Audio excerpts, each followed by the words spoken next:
What if I told you that the most accurate, highly detailed clinical map of addiction and withdrawal ever recorded wasn't actually published in some modern medical journal, but was, written by a celibate monk in the 4th century? I mean, it completely shatters our preconceived notions of history, doesn't it? Because Well, we tend to view ancient texts as these distant, dusty artifacts that are, well, completely disconnected from modern psychology. We just assume people back then didn't understand the mechanisms of the brain.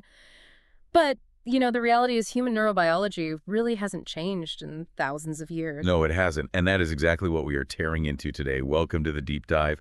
We are looking at a text that is usually, shelved under ancient theology or philosophy. I'm talking about St. Augustine's Confessions. But we are absolutely not going to look at it as some list of archaic religious rules. Yeah, right. Based on our stack of sources today, which includes some really fascinating modern clinical analysis, we're going to decode Augustine's 4th century battle with lust, but using the vocabulary of modern substance use disorders.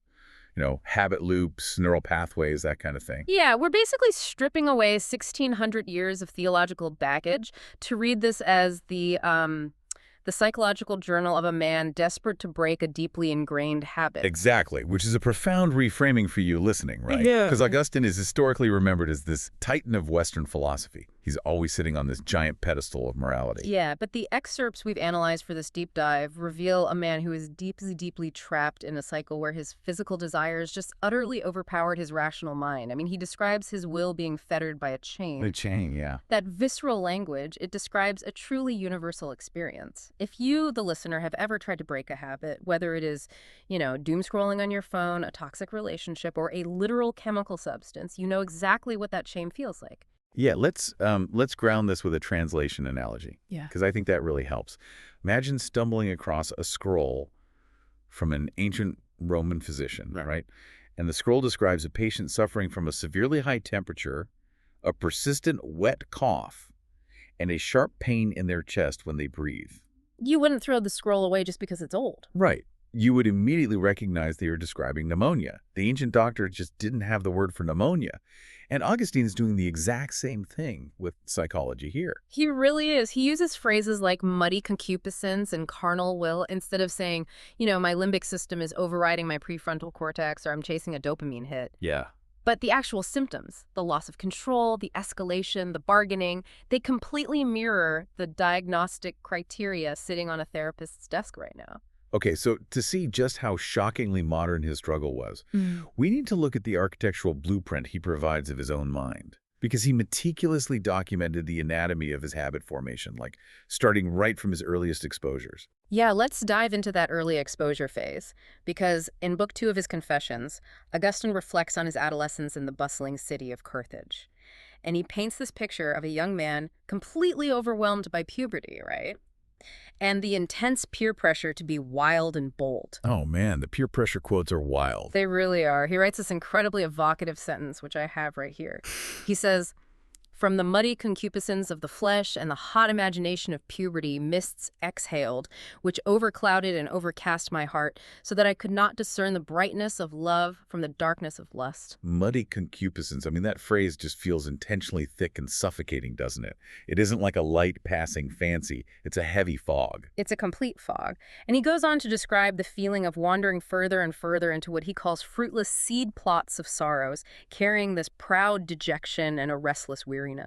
Restless weariness. Yeah. That's such a good way to put it. And then in Book 3, he drops a line that completely stops you in your tracks.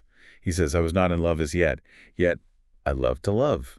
I sought what I might love in love with loving." Yeah. Now, just reading that, it sounds exhausting. But what is actually happening in the brain when a teenager in Carthage, or frankly a teenager today, experiences this?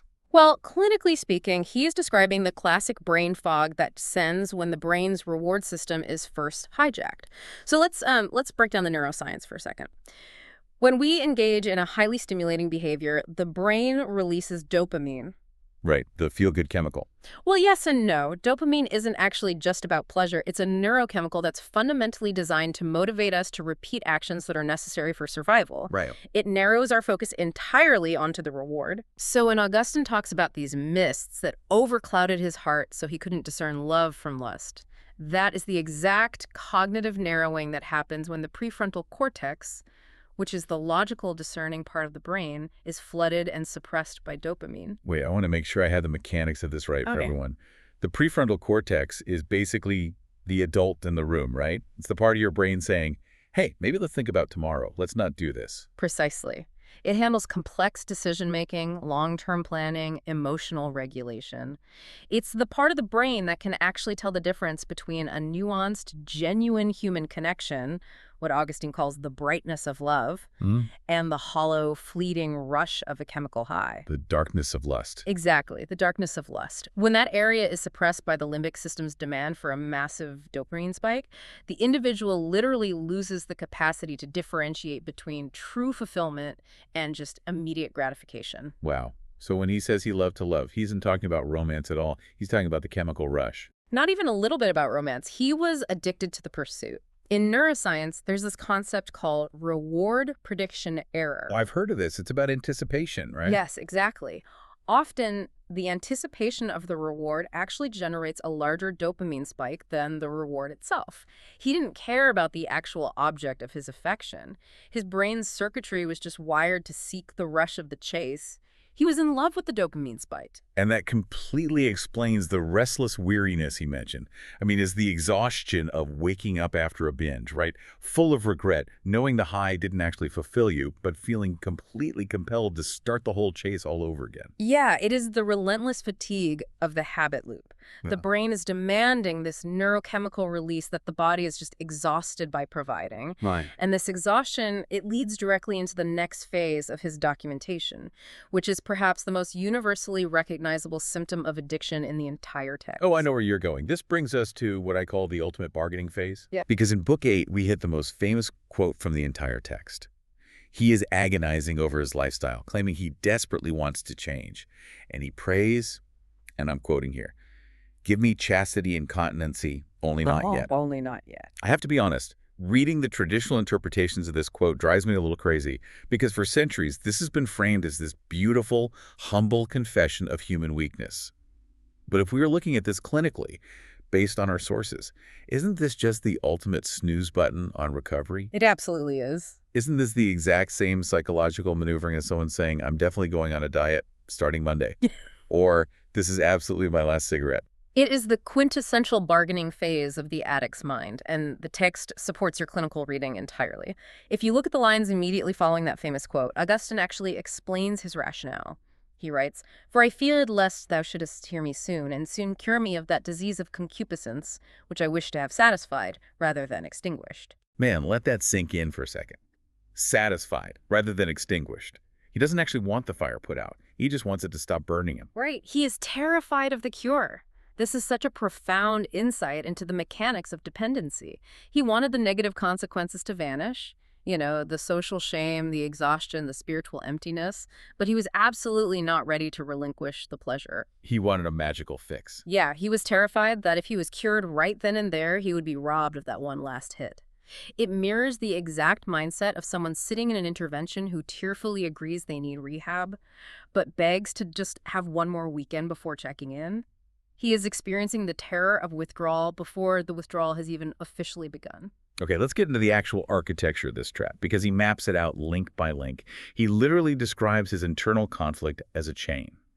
He writes, "The enemy held my will, and thence had made a chain for me, and bound me. For of a froward will was a lust made, and a lust served, became custom, and custom not resisted, became necessity." Custom not resisted became necessity.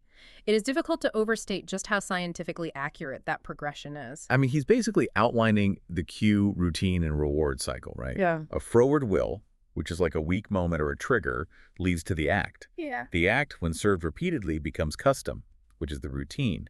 And when that custom isn't challenged, it hardens into necessity. Yeah. And then he describes the fallout of that necessity. He says, "Thus did my two wills, one new and the other old, one carnal, the other spiritual, struggle within me.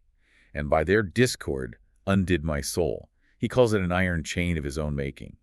The idea that his soul is being undone by this internal civil war is just visceral. He is providing a perfect 4th century description of neuroplasticity. When a behavior becomes a custom, the brain actually changes its physical structure to make that behavior more efficient. The dopamine receptors begin to downregulate. Wait, hold up. Stop there for a second. Explain downregulation for us. How does that physically feel to the person who's actually experiencing it? Okay, so think of your dopamine receptors like ears, and dopamine is the music.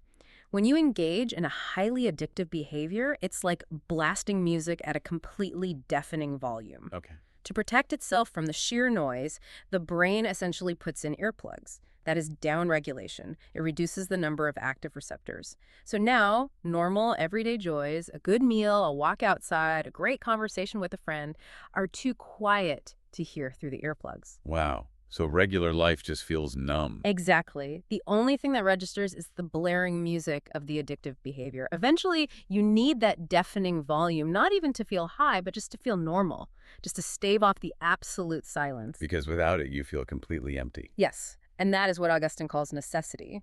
The behavior moves from a conscious choice in the prefrontal cortex to a compulsory reflex governed by the basal ganglia, which is basically the brain's autopilot. Which perfectly explains his two wills fighting each other. Right. The new spiritual will he desperately wants to cultivate is his prefrontal cortex. It understands his long-term goals, his morality, his ultimate well-being. It is desperately trying to pull the emergency brake. But the old carnal will. The old carnal will is the limbic system and the basal ganglia, strengthened by years of custom, screaming for its necessity. It is an internal civil war, and his realization that he forged the chain himself through his own repeated actions is just an astonishing level of self-awareness for that era. It really is. And, Augustine's blueprint of the fettered will is so incredibly precise that it maps onto almost every modern vice. Yeah. In fact, our sources provided a really fascinating exercise. They took Augustine's exact quotes and translated them through the lens of different modern addictions, just swapping out the specific substance to prove how universal his psychological insights are. It is a really powerful exercise because when you alter the specific object of the addiction, the underlying architecture of the desperation remains completely identical. Yeah, let's run through some of these translations, starting with alcohol. Listen to how Augustine's words about the fog of his youth sound when spoken by someone struggling with drinking. It goes like this.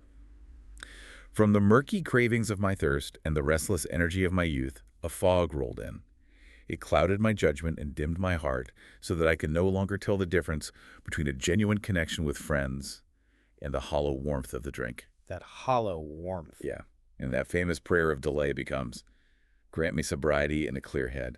Just not tonight. For I was terrified that my prayers might actually be answered too soon, that the disease I carried would be cured before I had one last chance to satisfy it. I wasn't ready to put it down. I just wanted to stop feeling the consequences. That captures the acute terror of the nothingness that follows getting clean perfectly. And if we look at the translation for drug addiction, the clinical reality becomes even starker. The text adapts his words to describe the haze of the high shattering the heart. It says, I drifted further and further into more and more useless cycles of pain, fueled by a prideful self-hatred and a restlessness that no amount of medicine could ever quiet. Medicine in quotes, obviously. Right. And the formation of the chain translates to, the addiction held my will in its grip. A moment of choice became a craving. That craving, when fed, became a habit. And the habit, left unchallenged, became a physical necessity. Became a physical necessity. I mean, that word necessity just anchors the whole concept for me. It really is the clinical linchpin.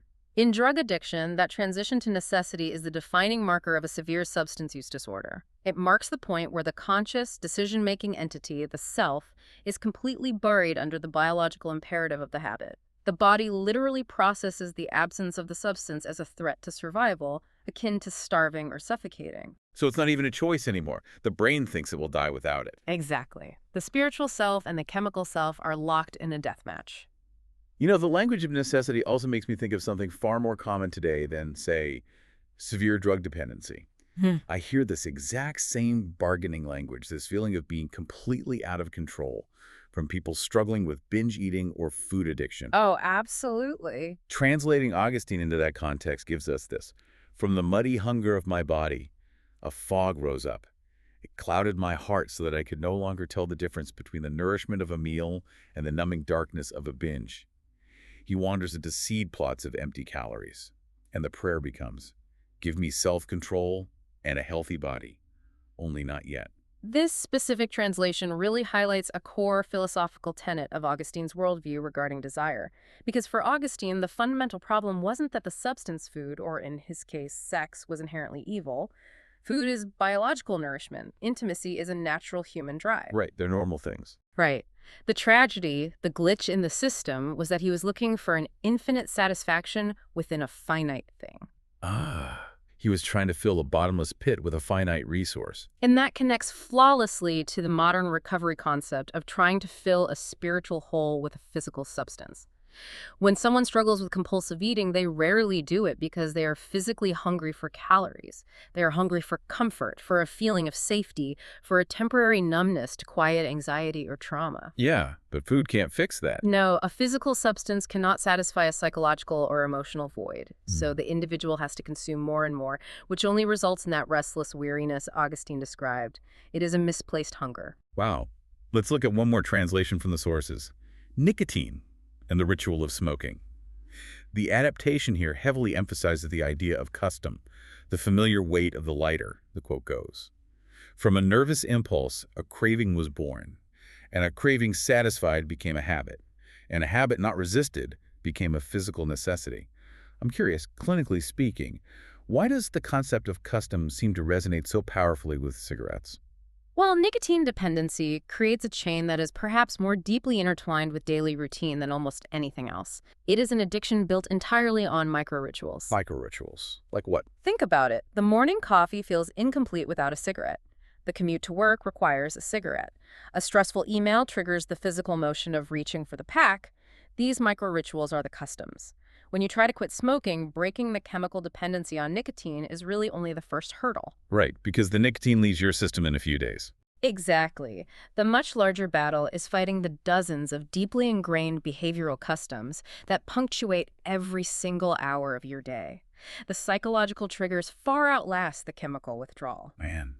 Okay, so in all of these scenarios, alcohol, drugs, food, nicotine, there is an inevitable breaking point. A moment where the sheer tension of the two wills fighting each other causes the system to snap. The internal negotiation stops, and one side surrenders. For Augustine, this snapping point happened in a garden. But the aftermath of that surrender is what truly proves the permanence of the addict's brain. Yeah, let's examine that breaking point. In Book 8, Augustine is in a garden in Milan. He is in a state of absolute writhing agony. The internal tension has reached its absolute peak. He describes feeling his ancient mistresses, which is his poetic term for his old habits, the trifles and vanities of his lifestyle, literally pulling at his clothing. Just tugging on his sleeves. He writes that they were whispering to him, "Dost thou cast us off? And from that moment shall we no more be with thee forever?" Wow. It's the addiction trying to negotiate its own survival. It's that voice in your head saying, are we really never going to do this again? Are you really going to live the rest of your life without ever feeling this high? It is the final, desperate plea of the limbic system realizing its supply is about to be permanently cut off. Through the lens of recovery, this is the definitive moment of hitting rock bottom. Right. The cultural image of rock bottom is, waking up in a ditch.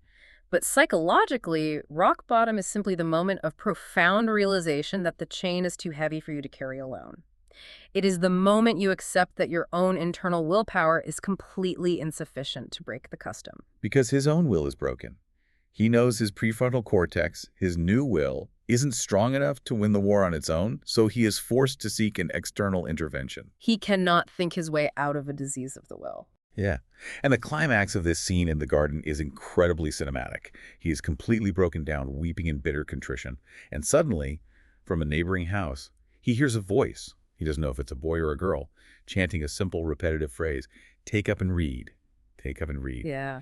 For him, in that moment, he interprets it as a divine prompt to open the scriptures, which provides the final push of grace he needs to surrender. But the modern parallel is completely undeniable. Yeah. It's the modern addict sitting in their car in a parking lot weeping, and instead of walking into the bar or texting their dealer, they reach for their phone and call a sponsor, or they walk through the doors of a 12-step meeting. It's the reliance on an outside power to break the deadlock. Yes. Surrender to a higher power or an external support system remains the foundational step of almost all modern recovery programs for exactly this reason. But, and this is crucial, the sources we are looking at don't stop there. And this is where it gets incredibly fascinating. The story doesn't end with a magical perfect cure where his brain is magically wiped clean and he just rides off into the sunset. There's a painfully honest detail from Book X written years after his conversion, years into his supposed cure, that validates his entire account. He admits the struggle isn't over. Right, the post-recovery reality. He writes, "But there yet live in my memory the images of such things as my custom had fixed there, and these flock into my thoughts, though when I am awake they have no power. But in sleep they do not only give pleasure, but even obtain consent, and most like to deed." He's a celibate bishop, years removed from his old life, and he's still having using dreams. This might be the most scientifically astute observation in the entire text. He is describing the reality of dormant neural pathways. In neuroscience, we understand that neural pathways forged by a deeply ingrained habit never fully evaporate. You can't just delete them. No, you don't erase the highway in your brain. You just stop driving on it. You build a new bypass route. But that old, heavily paved highway is still sitting right there. The images fixed by custom are neurological triggers. When his prefrontal cortex is fully active, when he is awake, vigilant, and actively managing his choices, he can suppress them. He keeps his car off the old highway. They have no power. But the moment he falls asleep? When he falls asleep, the prefrontal cortex essentially goes offline. Executive control is dialed way down. The limbic system, with all those old, deep grooves of habit, fires back up. The triggers remain deeply embedded in his brain's wiring, causing him to experience the full force of the compulsion in his dreams. Man. So if you were listening to this and you quit smoking a decade ago, but you still find yourself reaching for a phantom pack of cigarettes in your pocket during an incredibly stressful moment at work, you were experiencing the exact same brain chemistry Augustine described 16 centuries ago. The ghost of the habit still haunts the wiring. It is the ultimate proof that addiction is a chronic condition of the memory and the reward system. It is managed daily, not deleted. Okay, so we have thoroughly established that Augustine exhibited all the textbook symptoms of an addict: the loss of control, the escalation, the bargaining, the using dreams. But to truly understand the weight of his struggle and how it impacted the rest of his life, we have to look at the specific calculated reality he was trying to quit. Because he wasn't just a young guy with a wandering eye who partied too hard. He was hiding a 15-year secret that fundamentally scarred his worldview. Yes, this context is vital because it shifts the narrative from a general struggle with desire to a very specific, deeply entrenched behavioral pattern. Which begs a massive question. Based on everything we've just discussed, would a modern therapist actually diagnose St. Augustine, one of the most revered theologians in human history, with a compulsive sexual behavior disorder? I mean, isn't it incredibly dangerous, or just bad science, to diagnose a man who lived 1,600 years ago based purely on poetic translated texts? Couldn't he just be a dramatic writer exaggerating his past to make his conversion look more impressive? It is a very fair pushback. Historians and psychologists are always cautious about retroactive diagnosis. However, the consensus among clinicians who analyze this text is that the diagnosis absolutely holds up. Yes, sex addiction is a modern clinical term, but we aren't diagnosing him based on the amount of sex he was having. Right, it's not a numbers game. Exactly. We are diagnosing him based on his relationship to the behavior, his emotional dependency on the validation, his escalating inability to stop despite desperately wanting to, and the profound internal distress it caused him, all align perfectly with modern diagnostic criteria. The poetry doesn't obscure the pathology, it illuminates it. But to fully accept this, we have to examine the historical anomaly that defined those 15 years. And that anomaly centers entirely on his concubine. Our sources highlight a shocking statistical reality. Augustine had a concubine, a mistress of a lower social class, whom he lived with continuously for 15 years. And in that entire decade-and-a-half span, they only had one child, a son named Adeodatus. Now hold up. In the 4th century, in an era completely devoid of modern medicine, hormonal birth control, or reliable family planning, having only one child in 15 years of continuous cohabitation is mind-boggling. I initially thought, well, maybe they just had fertility issues. Fertility issues are biologically possible, but statistically, it is a profound anomaly. If a couple in late antiquity was sexually active for 15 years, the natural biological outcome would be multiple pregnancies. The overwhelming probability points to a highly calculated, systematic effort to avoid conception. Which leads to a wildly fascinating theory from the sources. In his later theological writings, as a bishop, Augustine is famously intensely harsh toward the biblical figure Onan. Onan is the character in the book of Genesis who spills his seed to avoid conceiving a child. Augustine's absolute hatred and angst toward this specific act is legendary, the theory posits. Could his later obsessive condemnation of contraceptive acts be because he spent 15 years doing exactly that? It is highly probable, and to understand why he would spend 15 years meticulously avoiding pregnancy, we need to examine three massive historical drivers operating in his life at the time. The first is his involvement in Manichaeism. Right, before he became a Christian, he was a hearer in this sect. What exactly did they believe that would impact his relationship? Manichaeism was a dualistic religion that viewed the universe as a literal battleground between light, which is spirit, and dark, which is matter. They believed that the physical world, the human body itself, was inherently evil, a prison constructed by dark forces to trap divine particles of light. Wait, so if the body is a prison, Then procreation is a tragedy. Creating a new physical body meant trapping another divine soul, another spark of light inside the prison of matter. Within the twisted logic of this cult, non-procreative sexual acts were actually viewed as the lesser evil, because at least you weren't imprisoning a new soul. that is heavy. So he has this intense philosophical justification for his actions. But there was a purely practical, cynical driver too, right? His career. Yes, the second driver is purely socioeconomic. Augustine was fiercely ambitious. He was a social climber, a brilliant rhetorician aiming for high political office in the Roman Empire. In Roman society, having a concubine was somewhat accepted for a young man getting his start. It kept him out of brothels. But marrying her, especially a woman of a significantly lower social class, that was career suicide. Because Roman marriage wasn't about love, it was about property and alliances. Exactly. It was about consolidating wealth and political power. Furthermore, if he had a house full of illegitimate children with a lower-class concubine, it would completely ruin his chances for a politically advantageous arranged marriage later on. The Roman elite just wouldn't touch him. So, avoiding pregnancy wasn't just a philosophical preference, it was calculated career management. He was protecting his upward mobility. Man. And that brings us to the third driver, the psychological aftermath, which really explains his later hatred of Onan. The third driver is reaction formation. This is a well-documented Freudian defense mechanism. It occurs when a person overcompensates for their past behavior or impulses they now find unacceptable by adopting an extreme, aggressively opposite position. Okay, so because he did it, he has to hate it publicly. Yes. His later incredibly harsh theology toward any form of non-procreative sex was almost certainly a psychological mechanism to condemn in others what he had obsessively secretly practiced himself. This completely changes how we view his wild years. It makes the weight of his duplicity so much heavier. His regret in the Confessions isn't just about having uncontrollable lust or being a party animal. It's about calculation. He systematically used a woman for his own physical pleasure, for his emotional regulation, while intentionally denying the natural outcome of that intimacy just to protect his resume. He effectively treated a human being as a utility, an object for his gratification, for 15 years. And this realization reframes the entire narrative of his garden conversion. He wasn't just a young guy breaking up with a girlfriend to finally get his act together. He was actively dismantling a 15-year, highly curated, philosophically justified system of self-gratification. He was tearing down the scaffolding of his entire adult life. He had to face the reality of how deeply he had objectified someone he lived with for a decade and a half. When you spend a decade and a half locked in a cycle of secrecy, emotional dependency, and calculated objectification, it leaves a scar on your psyche that doesn't just wash away. And here is where this history lesson becomes incredibly consequential for modern society. Because when Augustine finally broke free of his chain, he didn't just fade into obscurity. No, he didn't. He became one of the most influential thinkers in human history.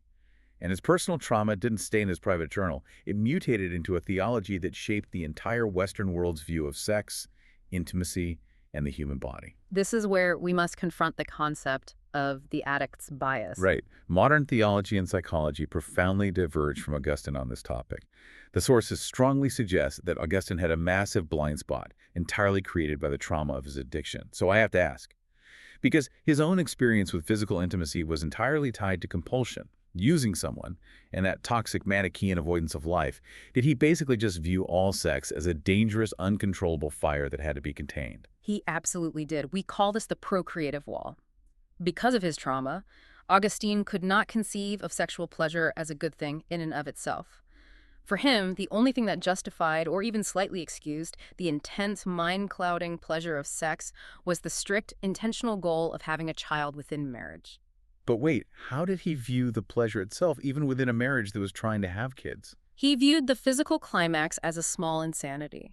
He argued that in that specific moment, human reason is temporarily severed, the rational mind loses control. And since he believed that reason was the primary way we connect with God, any temporary loss of rational control was inherently dangerous, moving a person away from the divine. That's crazy. The pleasure was a necessary evil to him, tolerated only for the sake of continuing the human race. That is just incredibly bleak. And what he missed seems so obvious to us now. What about a healthy married couple who has already had kids or maybe struggles with fertility, but they occasionally engage in intimacy simply to bond with each other, without the intent to procreate, just purely to focus on their connection? This is where his blind spot is most glaring. He completely ignored, or perhaps was utterly incapable of understanding, the unitive aspect of intimacy. Modern science, and eventually modern theology, completely recognizes this. We now understand the neurochemical bonding that occurs during intimacy.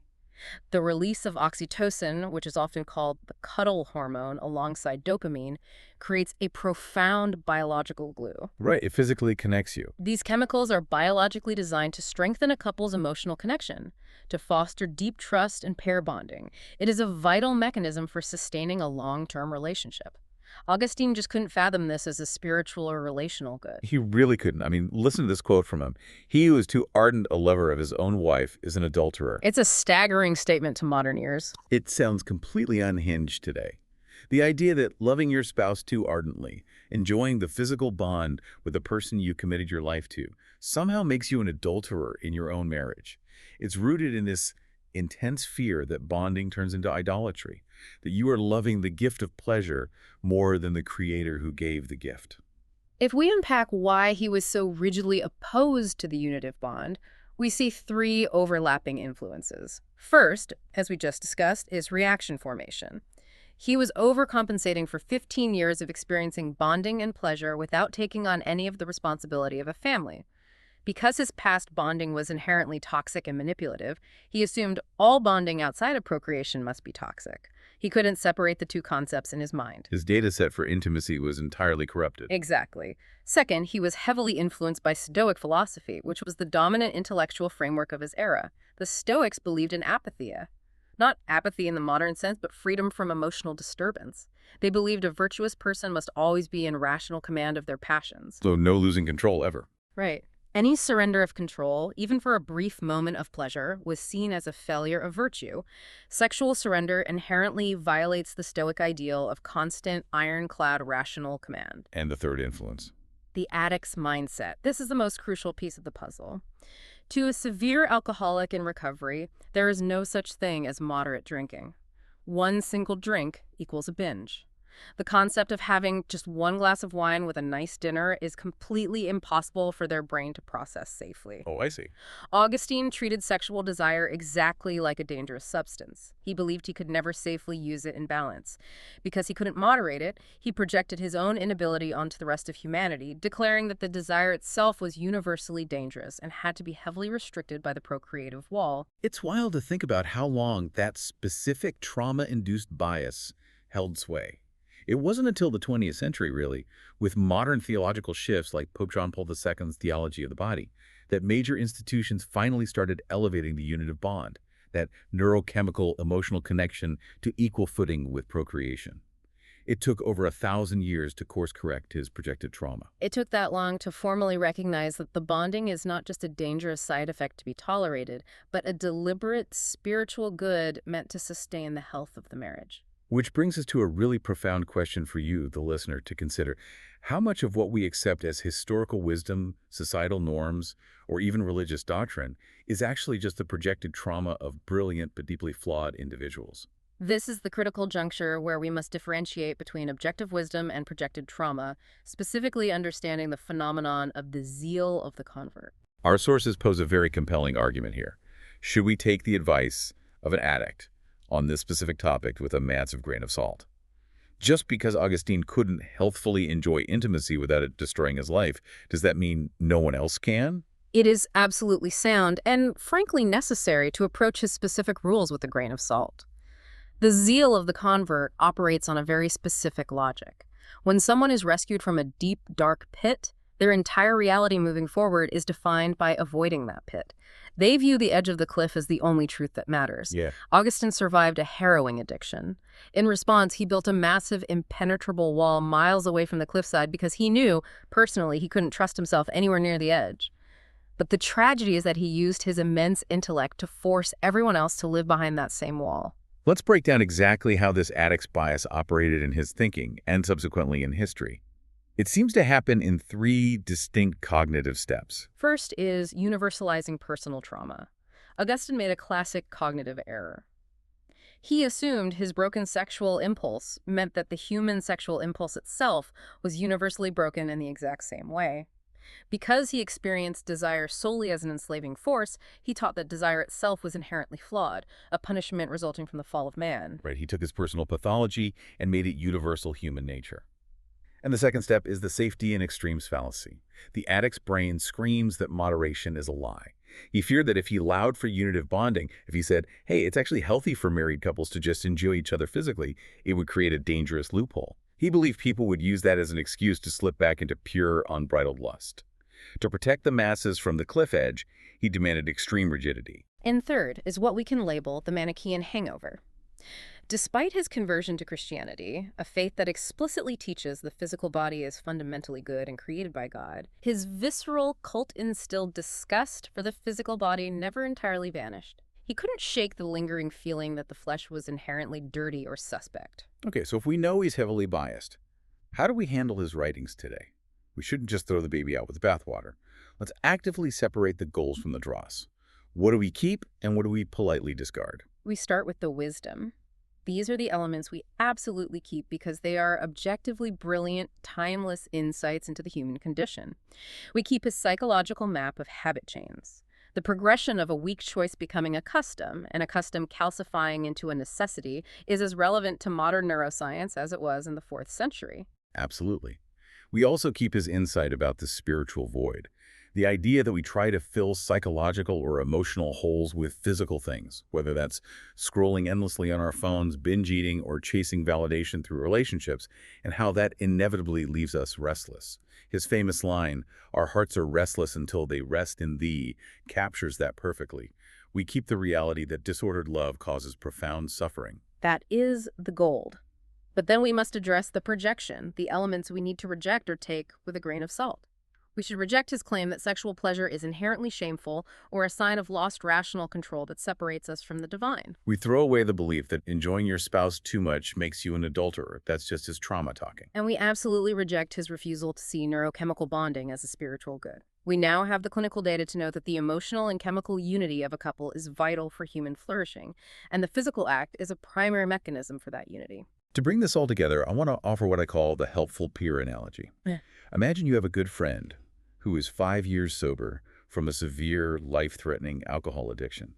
They've been through hell and back to get clean. You would sit down with them and say, "I am so incredibly glad you survived. Hearing about your struggle and your insights into the mechanics of addiction helps me understand my own bad habits so much better." But just because that friend knows they cannot safely walk into a bar doesn't mean that a married couple having a celebratory dinner with a glass of wine at a pub is committing an evil act. That is the perfect framework for contextualizing Augustine. You honor his survival. You respect his brilliant diagnosis of the disease of the will without adopting his extreme prescription for a healthy population. But man, the legacy of his prescription is heavy, isn't it? It is incredibly heavy. Augustine successfully found the cure for his terminal illness, but then he used his massive intellectual influence and rhetorical skill to force his heavy dose of medicine on a largely healthy population. By doing so, he left a millennium-long legacy of sexual shame, bodily suspicion, and anxiety woven deeply into the fabric of Western culture. We are still untangling those knots today. We really are. Let's recap the incredible journey we've been on. You have traveled from a 4th century confession in Carthage all the way to the diagnostic criteria of modern addiction recovery centers. We've explored how a single impulsive choice can be forged, through repetition, into an iron chain of necessity that rewires the brain. We've uncovered how one of history's greatest thinkers hid a 15-year secret, calculating his pleasure while protecting his social ambition. And we've seen how the profound trauma of dismantling that secret permanently warped his view, and subsequently the Western world's view of human intimacy. The ultimate takeaway is a paradox. Augustine's specific conclusions about sex and intimacy were deeply flawed, biased by his own severe addiction. Yet his underlying diagnosis of the human heart remains unparalleled. Our innate restlessness, our tragic tendency to build our own chains out of our desires, and the brutal, exhausting battle between our long-term goals and our immediate cravings, that remains one of the most accurate mirrors ever held up to human nature. It really makes you look at your own daily habits and internal negotiations differently. And as we wrap up this deep dive into the Confessions, I want to leave you with a final unaddressed question to mull over on your own. We've seen how hitting rock bottom gave Augustine the clarity to save himself, but it also permanently skewed his vision of what a normal, healthy life looks like. It makes you wonder, look at the most passionate, rigid voices you follow today. The influencers, the thought leaders, the podcast hosts, whether they're preaching about wellness, hyperproductivity, diets, or strict morality. Are you learning from their objective wisdom, or are you just blindly adopting the extreme, rigid rules they had to create to survive their own unmentioned rock bottom?